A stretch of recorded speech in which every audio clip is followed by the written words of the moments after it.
بسم الله الرحمن الرحیم. هموطنان عزیز، خواهران و برادران محترم، امیدوارم که ماه مبارک رمضان و خوشی و صبر و بردباری سپری بکنیم. اولتر از همه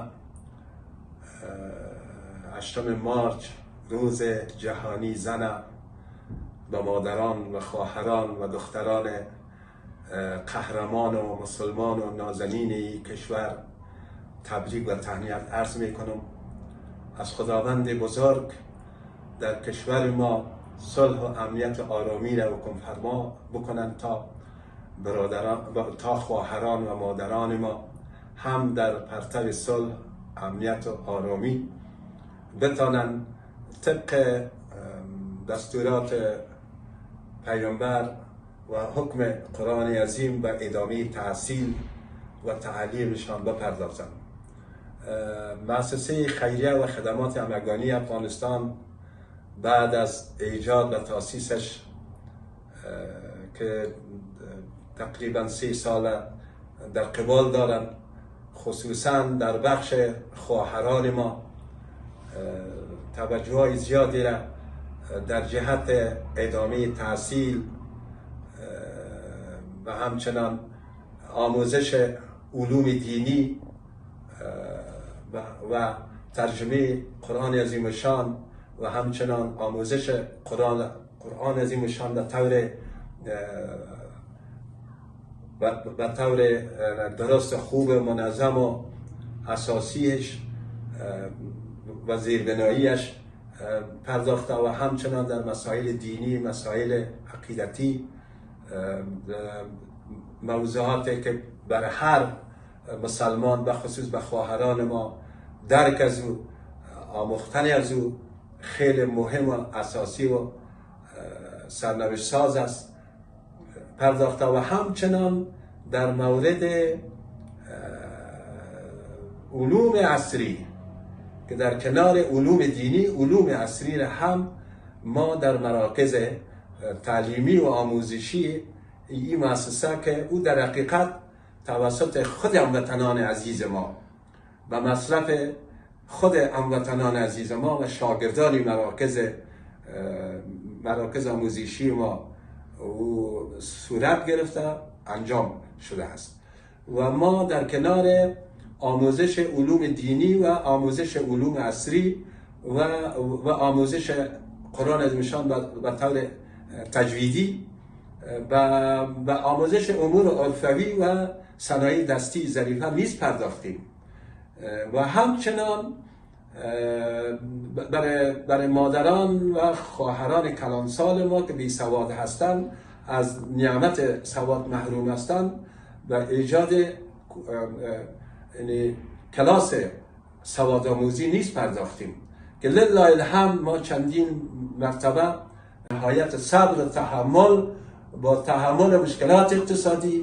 حتی استادای ما با کمترین معاش که برشان از طرف مراکز آموزشی ما برشان قائل شده، اینا توانستن کار کردن، فعالیت کردن و امو رسالت و دین ملی و اسلامی و قرآنی و میهنی خود در قبال دخترانی وطن، زنانی وطن ادا کردن. بنابراین این مسئولیت همه ما هست، این رسالت همه ما هست، تنها رسالت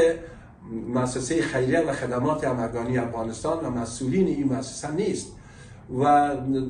مثل که پیشتر هم خدمت شما عرض کردم، هموطنان عزیز ما، برادرای ما، خواهرای ما در داخل و در خارج ما را در این امر عظیم، در این تقریبا این جهاد آموزشی، جهاد علم آموزی ما را یاری بکنن، همکاری بکنن، ما را تنها نگذارن. این یک فریضه است که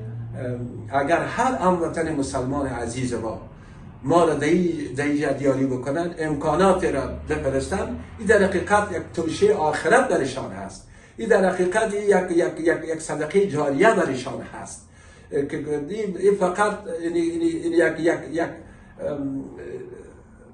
یک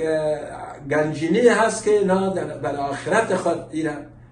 تهیه میکنن، میپردازن و بر آخرتشان مدد میخورن. همه ما رحلت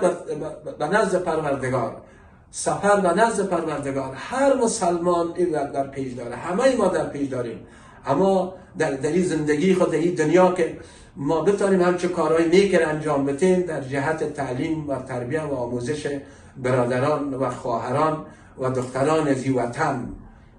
ما پول بپردازیم یا تلاش کنیم، کار کنیم، فعالیت کنیم، شب و روز بیاموزانیم. این در حقیقت یک خیر است، یک صدقه جاریه هست. این در حقیقت یک توشی آخرت ماست. ما امیدواریم که هموطنان عزیز ما در این جهت، در این فریضه الهی، در این مسئولیت عظیم خداوندی که بر گردن ما و شما هست، ما را تنها نگذارند. از توجهتان تشکر. ما امیدوارم که شما ویدیویی را که ما تهیه دیدیم خدمت شما ارائه میکنیم، بیانگر تاب تلاش و فعالیت ها و کار و پیکار شباروزی مؤسسه و همکاری برادران و خواهران، به خصوص قشر خواهران ما که در کابل و در سمنگان انجام دادن و شما میبینین در طول 3 سال ما همچون کارهایی را انجام دادیم. و من الله توفیق. خداوند همه ما و شما را در جهت خدمت برای این وطن مظلوم و این مردم محروم، ما و شما را سرافراز و سربلند و کامیاب